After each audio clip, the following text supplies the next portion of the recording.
Welcome to Slow News Day Live. My name is Steve Poikinen. I am here in beautiful Boulder Creek, California, where the flannel shirt is our state flag, the pit bull is our state bird, and cannabis is our state flower. I am incredibly happy to be joined this morning by my good friend. He's a documentary filmmaker. He's a content creator who's just crushing it, and you can find him on YouTube and Rockfin. His name is Jason Bermas. Jason, how are you doing this morning? You know, I'm doing great, man. Nice night of UFC fights last night with my brother. Actually, awesome card. Wake up. Last night there was frost on the ground. Today I think it's about 55 degrees out and sunshine, and my dog's out there whining right now by the window for that walk and talk that we'll be doing later. So, you know, everything's good on my end, my friend. And yet the entire nation is in full pucker over yet another deadly viral end-of-the-world outbreak. We've got conflicting reports throughout every corner of the globe. We've also got a history of there being a viral outbreak in every presidential election since 1996. So I wanted to have you on today because you've done, in my opinion, the most and best, or at least most accurate coverage of what's going on with the coronavirus. You've done a hell of a lot of videos, and I really do recommend to the people watching at home right now that you go to Jason's channel and you look at the work that he's done on this. But let's have some real talk on this, man. I'm less shit your pants afraid than I think most people are. But let's have a good conversation about this. Where, in your opinion, are we at with the coronavirus? Well, I'll tell you what, total disinformation for one. As you know, Steve, you know, I started probably bringing this up about 3 Assange vigils ago. I couldn't help it, you know, while we were talking about it, because China was basically suppressing the information in such a way it was hard to tell what was real, what was not, what was a hoax, what was concerning. But you were seeing enough things that no matter what the context of, say, last messages was putting out or what people were tweeting about it, it was worrisome. So that's when I started taking note. And as some people know, I did a film with a guy named Shepard Ambellis in 2013 called Shade the Motion Picture. And although it starts out with the Bilderberg Group and then gets into geoengineering, it goes into bioengineering and eugenics. And, you know, I believe MyPatriotSupply.com is one of the sponsors for this video, the commercials in the very beginning. So, you know, Shepard had started his work looking at FEMA and pandemics and population control. You know, I think that Shade is a very measured film exposing people to that and not going too far. However, Shepard started posting a lot of very worrisome things. And at the time, Steve, I got to tell you, I didn't think it was even coming to the United States. I thought that, you know, we were going to get hoaxed out again the same way we did with the bird flu and the same way we did with the swine flu, H1N1, all this stuff. And at the end of the day, we wouldn't see any real outbreaks in the United States. We certainly wouldn't see talks of quarantines or even people, you know, dying on a mass scale rather shortly here, right? However, it seems like all that's happened. And I had Shepard on about 2 weeks ago where he said we would be in pandemic level 6 by the 3rd week, I believe, March 23rd, and it looks more and more like that, unfortunately. I wish I had better news, because here's the news I don't have. I don't know how lethal this thing is. I can tell you just from, you know, what they're admitting, that it seems very contagious, okay? And I can tell you that things are changing at a rapid pace, Steve, okay? So let's talk. Right now, one of the biggest concerns to me is the misinformation stuff that's out there.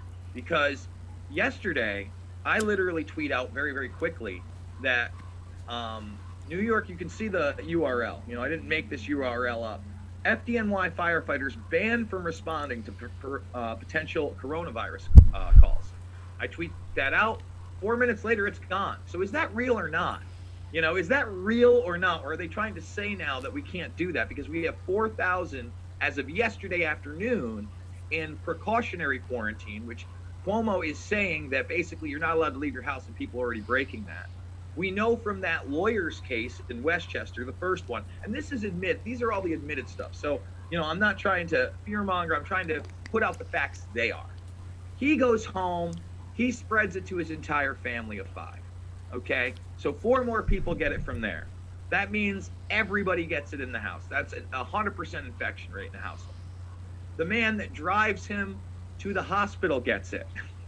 Also shows that it's probably pretty contagious if just driving someone somewhere puts you in that situation. Then we find out that lawyer's associate gets it, and then his entire family also gets it. So now we're 2 for 2 on full contraction. I started paying attention then. That was about 3-4 days before they had announced the 4,044 mandatory quarantines as of yesterday. I guarantee that number is higher. Oh, okay. You're absolutely right.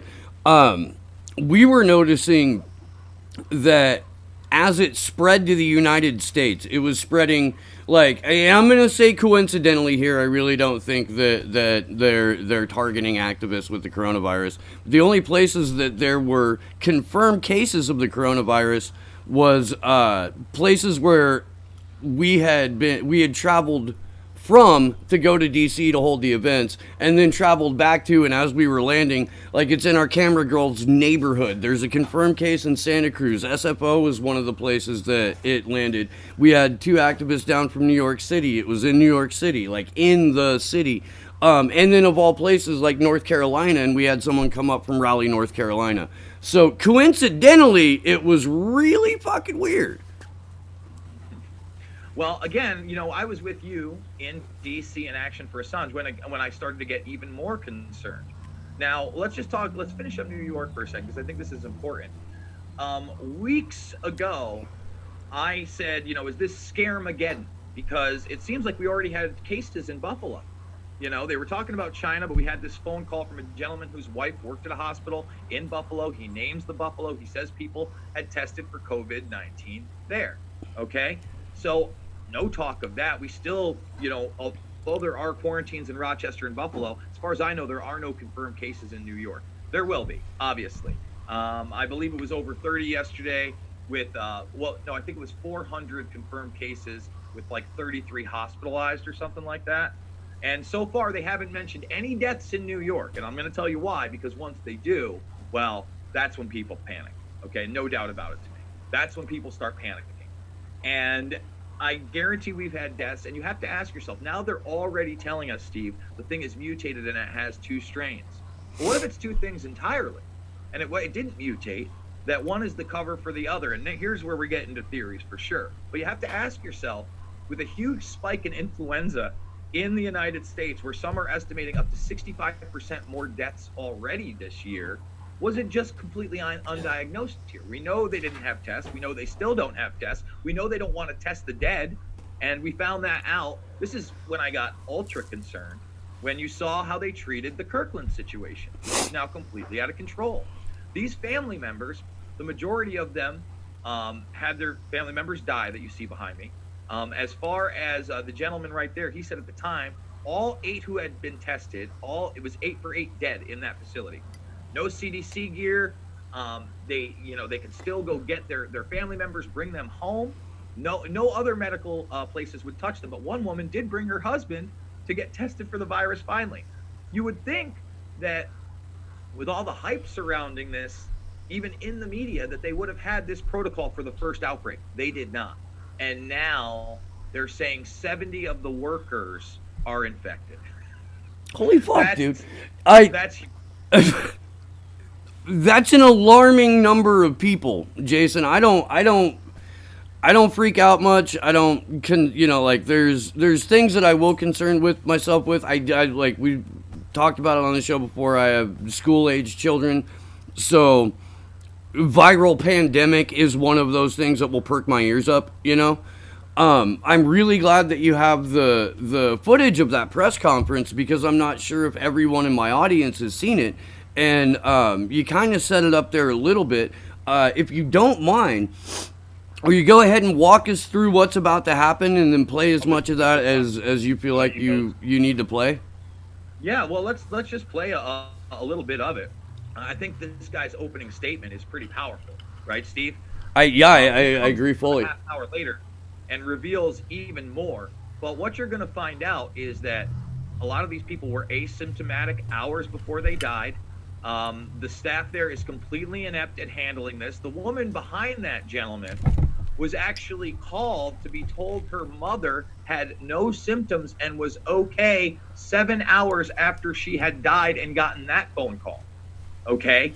That's frightening. Not only that, her mother, who was asymptomatic and then died, they did not even test for the coronavirus. They were refusing to do so. So that tells you right now the mortality on this rate on this thing is unknowable. We don't know how many people actually died from it, and we don't know how many people are infected from it. Until we take, say, a large swath randomly of everybody, of 5,000 people in a region, and monitor them, we will not have an idea whether this thing is 3.4%, this thing is 10%, it's up to 15% if you went by the numbers alone in Washington, but it's unknowable, because we don't know how many carriers. And the other thing about this, and we'll get to it later, is it does not seem to actually attack children, even if they're infected.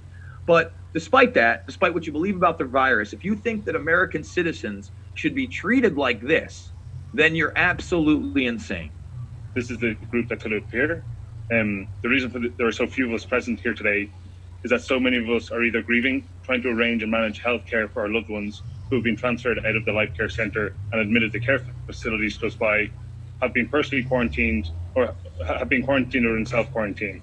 There's also a group who want to remain anonymous for fear of any backlash that might come from this. The small number of us present is a testament to the impact that this disease and the total lack of anything resembling containment has had on us and our families, and on our loved ones.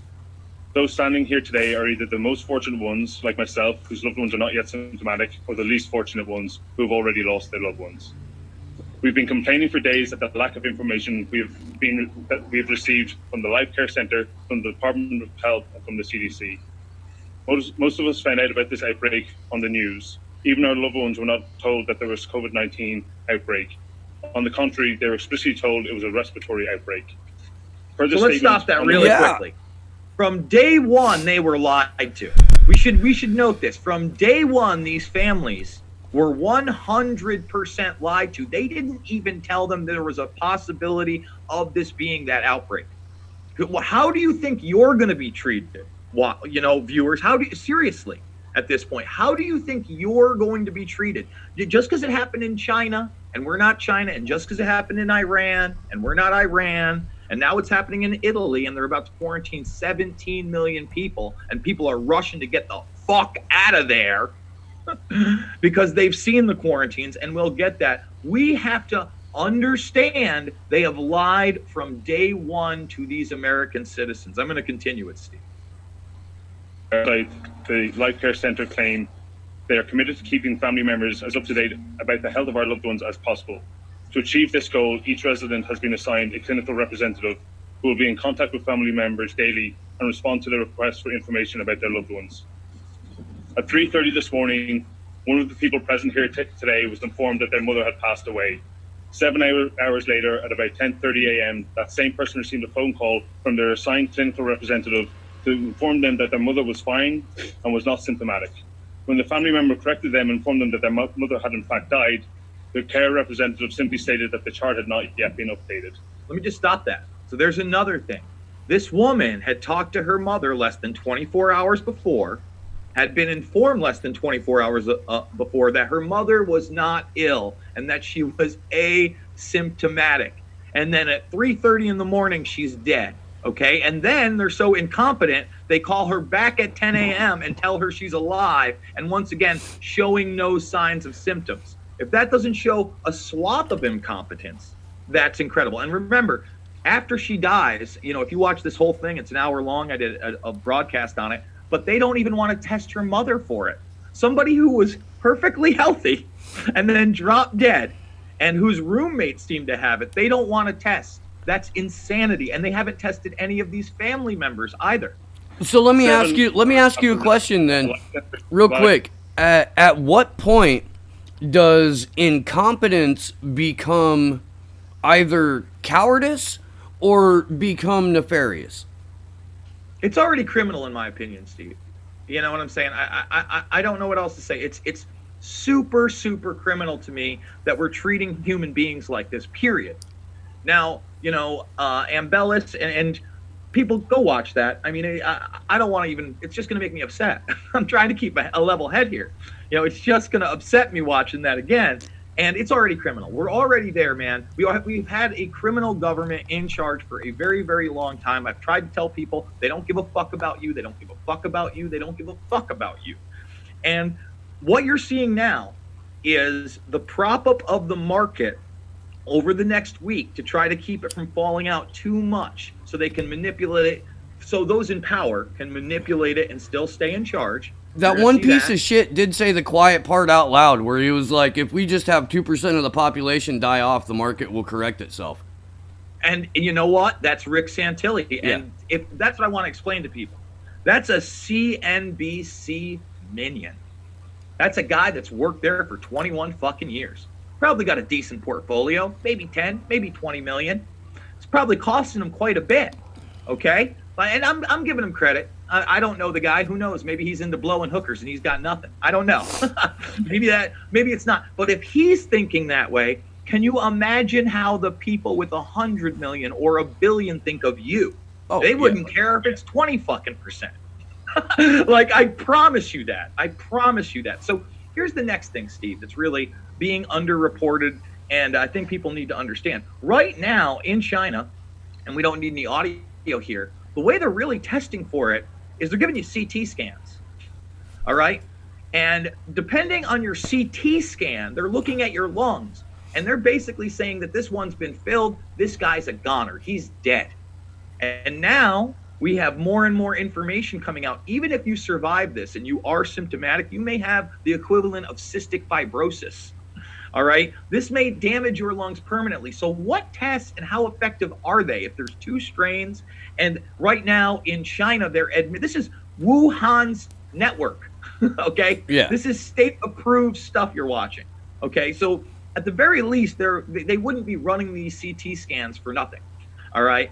So they're using CT scans on people, and they're checking out people who are not just asymptomatic, but don't have the disease. So this seems to be the new test. And can you imagine if we had to go to that in the United States? They wouldn't want to go to that. I don't think they'd be equipped to go to that. I also think that it would be too much. So once again, the response, here we go. 16 million citizens. And if you try to get out and they find you, you could do months in prison and huge fines. Okay? For leaving the quarantine zone. Like, let's talk about how the fucking dystopian and how fucking just how much of a cartoon this really is. There are now quarantine zones. There are now communities that are on lockdown, or neighborhoods that are on lockdown. There was a hospital, a quarantine hospital in Japan that collapsed, and people went, eh. Like, yeah, well, buildings are going to collapse. And then there's the response by the Chinese government, which is we can build 2 hospitals in a week. And then there's the response by the American government, which is we're not going to send the CDC out for this. It already costs 18 grand for a CAT scan. So, maybe get in line for that. But do it as a precaution. We're not going to do it as a cursory test because we don't have the machines in the hospitals to do it. We don't have the staff trained up on how to use it, and you motherfuckers can't afford it. That's right. 100%.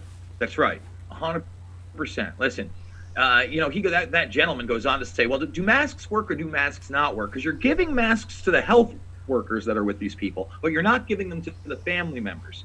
And I already discussed with you that, it's 100% rate in family households. And we now know from that same place you have 70 workers that are infected. It's probably more than that. The 70 workers are the ones that are actually showing the symptoms. People need to go to my Twitter feed, and you can see the facts that have been put out. You can read them for yourselves. But now Italy quarantine in a first world nation. We know we have deaths in the UK. And now we have, 400 admitted cases in the United States. It's going to be a lot more. And they're saying the death toll is 36. It's going to be a lot more. We're going to have over 1,050 deaths probably announced before tomorrow morning.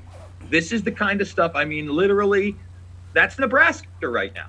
That's Nebraska. That's a woman in who's not doing well from this virus, and they're not saying how old she is. I believe. I don't think her age was in here, but I do want to say this. Remember, I just told you about those CT scans and the permanent damage. Well, guess what? It's coming out in the United States too, but it's slowly rolling out just like everything. A chest CT scan conducted on her yesterday, showed the coronavirus is evolving into acute respiratory distress syndrome, ADRS.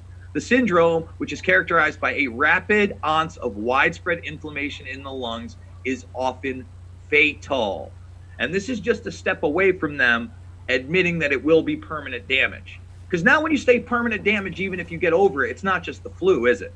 It's not just a cold, is it? Right. You're going to have lung damage the rest of your life. It's much different. Now, is this the second strain that's more deadly, that I believe the first strain is probably a cover for and has been in the United States for some time? See, if you have two different strains and one's not lethal and one is like the flu, it doesn't matter. If they're infected, they can be treated like everybody else. And at the same time, you still have that virus that is ultra deadly. I mean, that's me spinning, but I want people to look at the economic impact alone, because that's really where we're at right now, no matter what you believe is about to happen, okay? For me to explain this, if this is real, and again, I take everything with a grain of salt, but this is reported. This is the pollution in China from January 1st to the 20th. You're talking about a 3-week stint there, okay? Now, if you know anything about that, that's about 27% of the planet's pollution, okay? If we were to do every single thing Greta Thunberg begged us to do, okay, begged us, it would not have a quarter of the impact of that, okay? So that means from February 10th to the 25th, in a 2+ week period, you could take that and instead of 2 weeks, okay, instead of 2 weeks, you can multiply that by 6, and that would be, 12 weeks of Greta's wet dream, okay? Right. That's how much production went. What does that mean? That means nothing's being made. And then you look at this date on the 25th, and you see right around that same period, what do they start doing?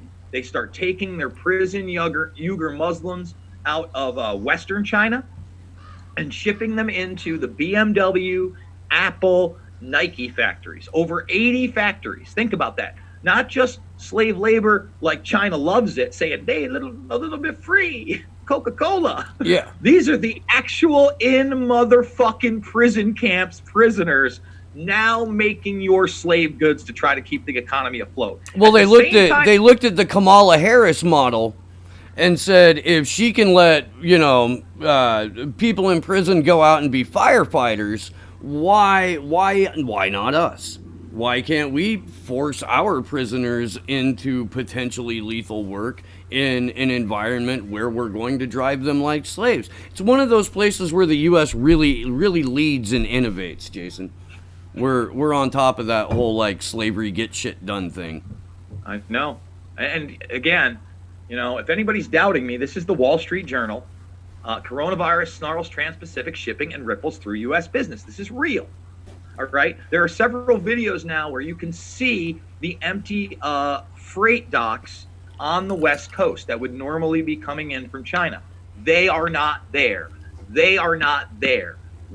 The Fed was already at its lowest point, and it cut interest rates by 0.5 point to try to stop a complete market collapse last week. You saw it go up, then you saw it go down. Then you saw it go up a little bit, but not as much as the day before. Then you saw it go down. Then you saw it go up a little bit, and then it went down. And then at the very end of the day on Friday, it dipped a lot, and then it made a little bit of a recovery to give you some hope for Monday.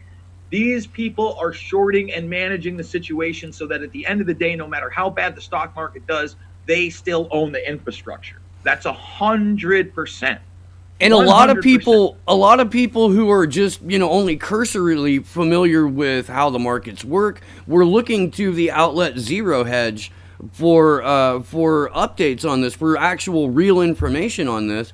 Zero Hedge, of course, was eliminated from the social media sphere, and places like Twitter that have ostensibly become the public square and a clearinghouse for information about this have so heavily clamped down on that site. for their reporting on the coronavirus. That now, if you're only like half-ass aware of markets and manipulation and shit like that, you have to go specifically seek them out. And a lot of people don't use the internet like that anymore, Jason. It's only social media where they go to maybe glance at a headline and then think that they can fucking understand how the world works. 100%. And let me try to explain something to people, okay? They are absolutely 100% not being honest with you. If you'll ban Zero Hedge for pointing out a Lancet study that says that this thing has HIV embedded in it, right? And they're just reposting something. And then 3 weeks later, it's presented, I believe, what was in the New York Post or something like that, or it was in a media outlet that obviously didn't get banned. Like I've been telling you, this is mainstream Australian news. Chinese doctors say coronavirus, like a combination of SARS and AIDS, and can cause what? Irreversible lung damage. Again, irreversible lung damage, even if you recover. I like my lungs, bro. I know I'm old, but you saw me out there, a couple weeks ago. I'm pretty spry for an old guy. Yeah. I'm walking around. I'm not limping. I'm willing to get down and dirty. I want to do that for another 25 fucking years, man. Hell yeah. I don't want to have breathing if I beat some kind of crazy virus. So, look, I want to talk about maybe one positive really quickly before we get into scary negatives, right? One positive, if there's one positive out there, so far, and also gives credence to the fact that this is bioengineered, is that it's sparing the kids that get this. I think they only have like one death that's in that like 10 to 13 years old range from this thing. At least that's what's reported. But it does not seem to be affecting children. So God, listen, they're going to be carriers. They may get sick. But from what I've seen also, it doesn't seem like they're getting affected by that more deadly strain where we're talking about permanent lung damage, which is also very suspect.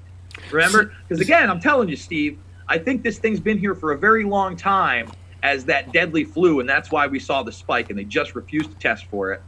And then somehow this other strain that we're seeing mass graves in Iran and over in China, that's now here. Okay, that's my guess, but I'm no scientist. But I do know this. I know that quarantines are coming, and they're already putting out for jobs for public health advisor in the quarantine program over in LA County because they know they're going to have a shortage. This was literally put up a couple days ago. Ambellis has put out leaked documents that say we're going to have 480,000 lives lost in this country. They're expecting for that. That's insanity. They're planning on 500,000 dead. 500,000 dead. And you know what? Let's just do it. You know what? I'm gonna do it just because I don't want people to see my DMs. Fuck it, we'll do it live. Article. What's that? We'll do it live. We'll do it live. But yes, hold on one second. Yes, here it is right here, and everybody can go check this out. And again, I don't want Shepard to be right, but he didn't make this prepare for disease burden roughly 10 times severe flu season NTEC document where it says the U.S. is going to have 480,000 dead and 96 million cases. Wow. With 5 million admissions almost into hospitals. This is their document, all right? So right after you had Shepard on, I noticed on social media that nobody was refuting what he was saying, but I saw a lot of character assassination pieces on who the person of Shepard was. Yeah. And listen, I love Shepard, man. I don't agree with him on everything. You don't have to. Exactly. Exactly. And listen, the thing is, Steve, again, when you look at this, right? For me, it was very tough because I didn't think it was coming here. Again, I'm going to say it again. You watch me drive home from DC in my little drive and talk on the way there. It's the first time I tell people probably going to get some canned goods. You should do the same. Panic buying is going to happen. You should do the same. And I said, I really fear that the first outbreaks are going to be in old folks' homes because they're already preparing for us. And I said, look, if you have your dad or your mom or someone you really love in there, now's the time to get them out. And people laughed at me. They called me a fucking fearmonger. I mean, right. And then the other really scary thing amongst some people is that I did that piece on those families that were telling the truth about what happened to them. some of them in tears, giving out their names, email addresses, and phone numbers, Yeah. okay, on air. And people in the chat, when I did it, were crying crisis actor to try to discredit everything. I had to ban, I'm not kidding you, over 20 people in my chat during that broadcast, which was a little bit over an hour long. And that's disturbing, because if you're going to come at me like that, you're not coming with reality, my man. So Yeah. let's get into some of these unconventional exercises, Steve. So just so everybody knows, this also happened 1 year ago in my town. This is 15 miles away, okay? And they did a several day long exercise where they were going up against basically militia governments and people going up against the government. Mm-hmm. I read about it after the fact on the cover of like the Otsego City News, and I was like, what the fuck is this? So actually last week, I do remember seeing a Black Hawk helicopter in the sky. And I remember, I might even have, you know what? I think I do. I got to now go through my phone, because I think I was like, well, that's odd. And I felt it a little bit. Turns out that they did it again, and they just had their helicopter exercise right here, and they're landing in fields. I want people to take a good look at my area. This is where I live. This is not a populated area. This is not, a big city area, yet they're running these type of National Guard Apache drills. And guess what? They ran them in LA County during the same time they were running these unconventional exercises. Now, I'm going to warn people that haven't seen this. We're not fighting Al-Qaeda here, brother. We're rounding up American citizens in red trucks and rural residential neighborhoods. Yep.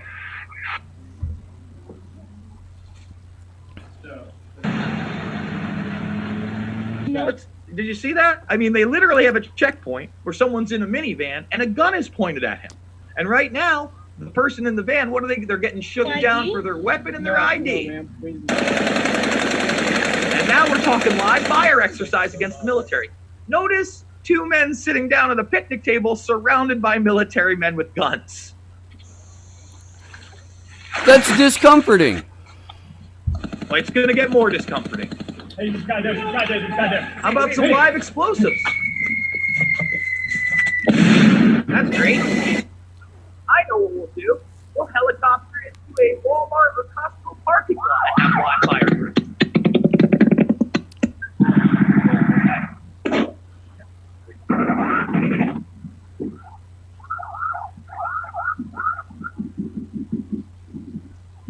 Who are they firing at?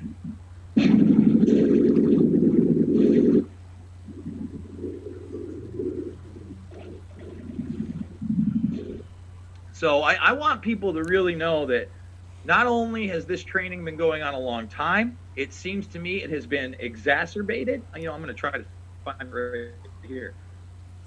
LA County, no, let's see, Black Hawk. Yes, there they are. So just to let people know, I'm not making it up. Yes, they had Black Hawk Apache drills just like the ones you saw in my neighborhood this week, a week ago in LA County. Now think about the time frame of that. What do you think gets locked down first? LA County or Otsego County, New York? However, it's in an incremental period of a couple weeks, Steve. Yeah. You know what I'm saying here? I mean, I feel like they're getting ready, they're getting National Guardsmen ready in the hot zones first, and then we're going to take it from there and incrementally roll this out. I think that quarantines, unfortunately, Steve, and I hope I'm dead wrong, in large cities are 100% going to happen. I've been begging my ex-girlfriend not only to have a plan, but get the fuck out of there as soon as something goes. I'm begging her, and she tells me that she's ready and that she's going to do it, and I don't trust her. Well, and what happens when they close the fucking freeway? What happens when all exit routes are on full lockdown with fucking people in hazmat suits and automatic weapons? Like, that's when once they've got big cities under control, they can move through the more rural areas, taking out as many dissidents or people who are in non-compliance with the quarantine as they please, and it'll all be under the auspice of we're trying to keep you safe. Yeah, it's listen, This is probably the most uneasy I've ever felt in this country, and I'm not this guy. I am not this guy, man. I'm just not. I had hoped and prayed that nothing like this would ever in our country, but an invisible enemy is one that we've talked about for a very long time. People in heightened sense of fear, and then you have, reality-based fear when, people around you are dying, and then you're susceptible to believe anything if you're in grief, right? If a loved one's died, I mean, if that's your husband or that's your dad, you know what I mean? I mean, you could be emotionally and intellectually crippled for the next week, month, year. You don't know. You don't know how people react, but it's here 100%. The disease is here. The numbers are fake. They're about to bring that ship in with 3,500 people to dock, and Ben Carson says he doesn't have a plan. They've already the least surprising thing I've heard all day. Mm-hmm. Yeah, that Ben Carson doesn't have a plan. That's unreal. But once again, and now this ship is going to dock. The outbreak in Washington State is going to be crazy. I mean, and that was another thing. While that press conference was going on, Mike Pence was getting ready to go down and give a big rally with all these masks around, and Issel, the guy who ran for president for 2 fucking weeks, and they're all standing there and they refuse to shake each other's hand, and now they're doing like a half Conseco Smash Brothers fucking bump. And I'm thinking to myself, so what you're fucking telling me is it's gonna live on your hands more than your fucking elbow on your fucking jacket, and you don't go like this 4 times a day. This shit is cartoon level, man. Yeah. It's cartoon level. So, you know what? If we want to get into conspiracies and some of the other things that people are putting out there, I watched InfoWars coverage the last couple of days just to see where he was going with this. And I'm glad that he is having people like Begich on and others. But when I hear that it is a plot to take the Trump presidency down and get him out of office after this, let me explain something to people. If this is a bioweapon, okay? If this is a bioweapon, expect fucking regular people to die. And if they really wanted Trump out, like if let's say the deep state really wanted him out, they wouldn't give a fuck about this election. They would put him on full public display as the guy that gets COVID-19 and fucking dies. Even if he doesn't. Even if he doesn't die from that, then you've got a nation in fucking panic. Superman got it. Yeah. What the fuck do we do now? We supposed to trust the plan, yo? What happened, Q? What happened? So if there was some kind of conspiracy to take down Trump with this virus, he'd be fucking dead. He'd be fucking dead. I agree with that 100%. I do think there's kind of a merging of a lot of roads in conspiracy land that center around this virus. And one certainly does have to do with the election, but more in terms of the economy. The only thing that could really tank Donald Trump's presidency, assuming they go ahead and fuck over Bernie Sanders again, which is what it looks like they're doing, there's no way Joe Biden can beat Trump in a fair fight. There's no way Joe Biden can beat Trump in a partially rigged fight. What you would have to have is this like perfect storm of economic collapse and fucking complete and total media saturation on just straight Trump fear-mongering in a way that would limit his base and the news media sphere that is grown out of selling right-wing propaganda at the same time. So you'd have to ban all of these sites. You'd have to take all these sites down. You'd have to get, file lawsuit after lawsuit against Fox News for whatever reason. And I don't think the coronavirus alone is enough to do that. I don't think any administration's handling of a natural disaster or a man-made disaster is enough to unseat a president when it looks like, at least on paper, that unemployment is down, that the economy is doing okay, that, maybe we're taking the troops home, maybe, it would require complete and total economic collapse on the outset, or at least a recession as bad as it was in 2008.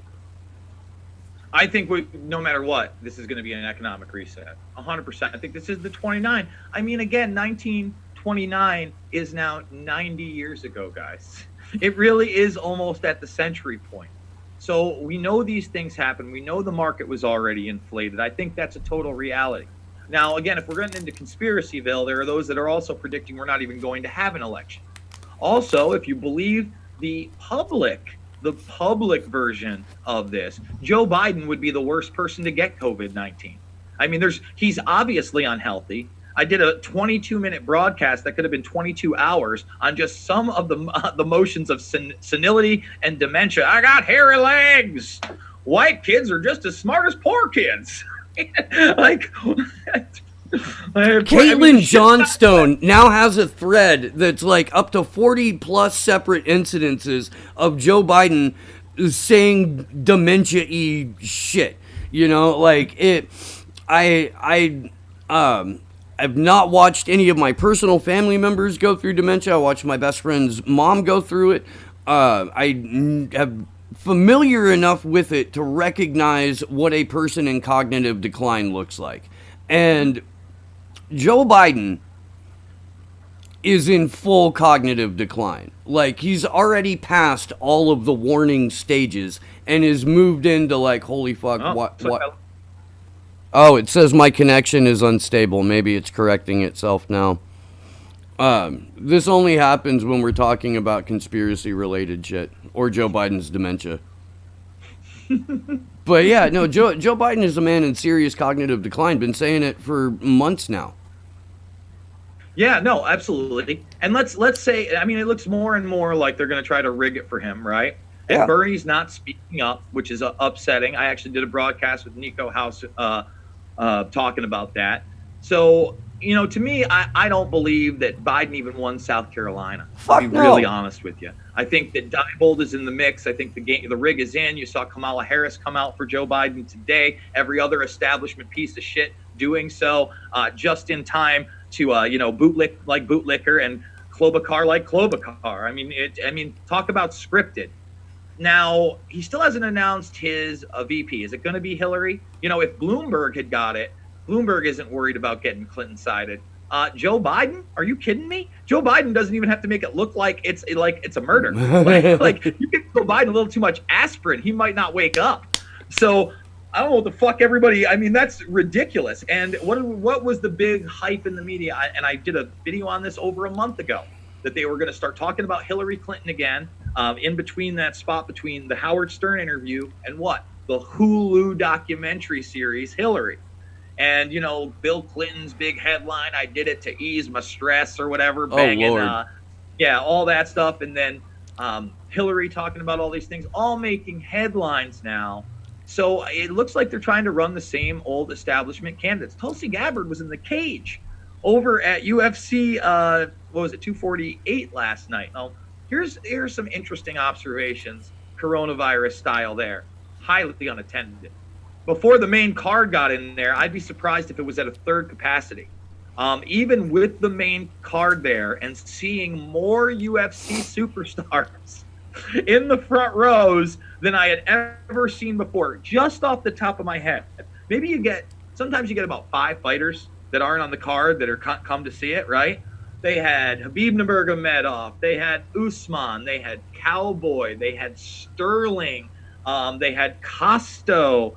I'm not even coming close. I mean, they had Gaethje. They had over a dozen fighters there to try to fill the things. Yes, there were people in masks, and the co-main event was who? The women's Chinese champion. She's the 115 champ, one of the best fights ever in the women's division, if not the best fight ever in the women's division. If you haven't seen it yet, Steve, you got to see what Jacek looked like afterwards. She looked like Herman fucking Munster. All right. She fell off the Roswell ship. What a battle. But Gabbard actually came into the cage afterwards. And, you know, she's the one that helped her get a visa because she was going to be denied a visa in October. Yet Tulsi Gabbard, again, rigging the election so she can't get on that stage and start talking truth. She has 2 delegates. You're not going to be there at the debates. They didn't want her at the town halls. They excluded her from the other 2 debates. So, you know what? If Bernie wants this, and I talked about this with House, you know, saying we're going to have an election and everything's going to be hunky-dory in the next, I mean, that's November. That's so far away. Yeah. The winning ticket is Bernie Tulsi. It's unstoppable. You actually change some of the old Trump crowd into the Bernie bro. I really believe that. Well, we found I had the guy who started Bernie or Bust on my show a handful of months ago, and he told me that out of the 12% of the population, or 12% out of Sanders voters that didn't vote for Hillary in the general, more than half voted for Trump. So there's like out of that 12%, more than half are in the Trump camp now, but didn't start out that way and would easily go back if Bernie was in the general. I don't think that's going to happen, but you make a fair point there. A Bernie Tulsi ticket would be what would get you non-voters, independents, disaffected Republicans, and you hear the Democrats talk all the time about how the establishment, how they need to court Republican voters, how they need to find a way to make inroads with Republican voters. Motherfucker, you guys became Republicans 40 years ago. And you know, the only reason that you don't get the votes from Republicans that you should is because when faced with a strongman candidate and a fucking robot full of talking points with no fucking spine made out of like a giant weeping vagina, they're gonna go with the strongman every single time. I feel like I just cut out there. Yeah, you cut out for a second. No big deal. Steve, wrapping it up because I gotta get going by 2. I just want to let people know to keep their head and to be prepared. We're seeing more and more store runs. We're seeing more panic. Toilet paper doesn't go bad. Fucking, paper towels don't go bad. Canned food lasts 2 years. Rice lasts 2 years. It's probably not a bad idea to get prepped down. I would be shocked, Steve, in utter shock, if in fact, after this week, when they sent all the SUNY college kids home, and a vast majority of them, the SUNY system in New York is huge. Yeah. SUNY Cobasco, SUNY Oneonta, SUNY Buffalo, SUNY Cortland, and SUNY Plattsburgh, SUNY Potsdam, and I'm probably missing a few, okay? We're talking about tens of thousands, if not hundreds of thousands of students from New York City, from Nassau County, from where the big outbreaks have already been admitted to happen. The other thing is, some of them are also going to Florida on spring break. We're having the outbreaks in Florida. We're having the national emergencies declared there as well. If you are going to send them throughout the entire state as at least carriers, you know they are doing this on purpose. I fully believe that if they're in any way serious about containing this virus or the hysteria around it, what they will do is they will cancel actual SUNY classes for the rest of the semester. They'll first say it's a precautionary week or a couple weeks or a measure like that, and go full online. And we'll see where we are in a month. We'll see where we are April 1st. But I don't think they're ever coming back. If they're going to cancel South by Southwest, they'll cancel fucking classes. Mm-hmm. The thing is that the state university system... They'll cancel anything. Yeah. Yeah, well, the state university system is such a major employer, at least here in California, because we've got, as many UCs as you've got SUNYs, and, or CUNY, whatever it is. Can't fucking remember. I think it's S. Anywho. But yeah, we've got, couple in Los Angeles, fucking Berkeley, here in Santa Cruz. I keep losing, Steve. Oh, okay. Well, let's go ahead and wrap up then and hope that bit goes through, because I got to get out of here too. No, I got you, bro. Listen, I just want people to keep their head, understand I'm not trying to be a fearmonger. I wouldn't even be this serious if the mainstream news was not so much in your face, so contradictory, and so alarming. The best things you can do right now is be prepared, have a decent immune system, right? So maybe at least you get the less deadly strain and you do come out of it. You know what I'm saying? Bad immune system is bad anyway. So start doing some push-ups in the morning, hit the vitamin C. I mean, there's all sorts of things out there. People are talking about intravenous vitamin C treatments being successful. That's actually studies coming out of China. I don't know what to believe. I'm not telling you what to believe. I'm telling you to go check out all the information for yourself, because it continues to be more and more alarming, whether this is a severe case or it's not so severe. The reaction by the government is unacceptable. So for Steve's audience, I'm a documentary filmmaker. If you want to see my picture that I did with Shepard Ambellis and Shade the Motion Picture, it's free in the documentaries playlist section at my channel. Info Warrior, as well as Fabled Enemies, Loose Change, Final Cut, and Invisible Empire, A New World Order Defined. I do it 3 to 7 times a day on the regular on the channel, so go make sure that you are subscribed, thumbing them up. And Sharon, I got a rock fin. You know, I do that kind of thing. We got 5 exclusives a week over there, plus other stuff. And if you want to financially support me, I do it monthly. I still got to send in my rent check no matter what happens over the next couple months. And you do too. I get it. So, Steve, I want to thank you so much for having me, brother. Hell yeah, Jason. It is always a good time when we hang out. I look forward to kicking it with you more in the future. Thank you for being on the show today. Guys, please go check out Jason's stuff. It is incredible.